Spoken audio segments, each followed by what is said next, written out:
Bonjour, bonjour, de retour en cuisine pour une recette un peu allégée. J'avais envie de pizza, une pizza reine, maison, mais pas forcément une pizza calorique. Donc du coup, on remplace la farine et la pâte par du chou-fleur.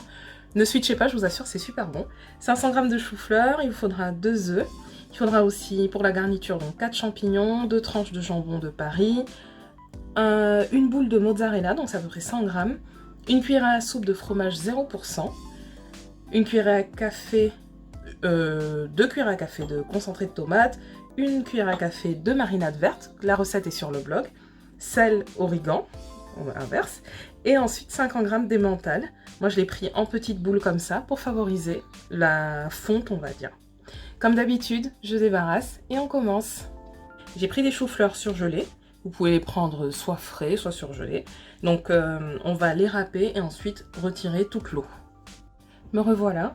Une fois que j'ai blendé donc le chou-fleur, vous voyez, on obtient une espèce de semoule, mais encore humide, puisque du coup c'était du surgelé, donc ça garde l'eau. L'objectif, ce sera d'avoir ce chou-fleur séché, donc j'ai approché mon torchon juste là, pour que ce soit le plus sec possible. Donc on va essorer, il n'y a pas de secret. On met dans le torchon et on essore au maximum pour retirer le max d'eau.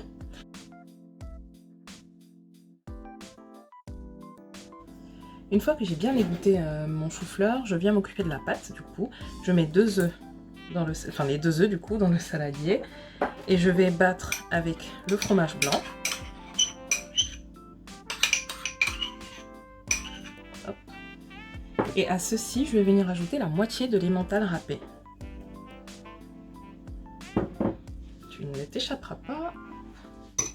Et ensuite, on bat tout. À la pâte, je viens maintenant rajouter le chou-fleur. Donc on voit bien qu'il est bien émietté, bien sec. C'est le secret pour avoir une pâte qui tient en fait. Là, à ce moment, je préchauffe mon four à 180 degrés et je viens mélanger pendant au moins 5 minutes pour que ce soit bien homogène.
Au bout de 40 minutes, je sors la pâte du four, donc vous voyez qu'elle a bien cuit, elle commence à être élastique, elle se détache. On va venir étaler la garniture et remettre au four pendant 10 à 15 minutes. Donc je mets la sauce tomate.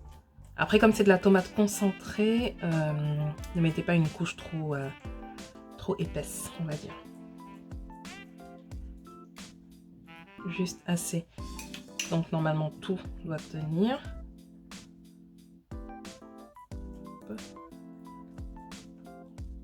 Et forcément, comme pour toutes les pizzas, on laisse la place pour la croûte, pardon.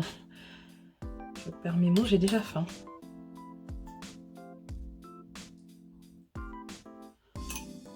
Voilà. Ce que je fais, au-dessus, je rajoute encore la moitié de l'origan qui reste. Ensuite, je viens mettre mon jambon. Donc en fonction des goûts, vous pouvez charger la pizza comme on dit ou la faire un peu plus light. Je viens prendre maintenant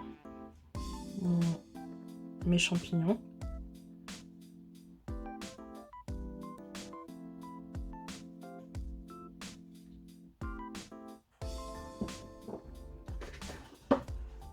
Et maintenant, pour finir, la mozzarella. Espacez-la un petit peu parce qu'en fondant, du coup, elle va couler. Elle va s'étaler, pardon.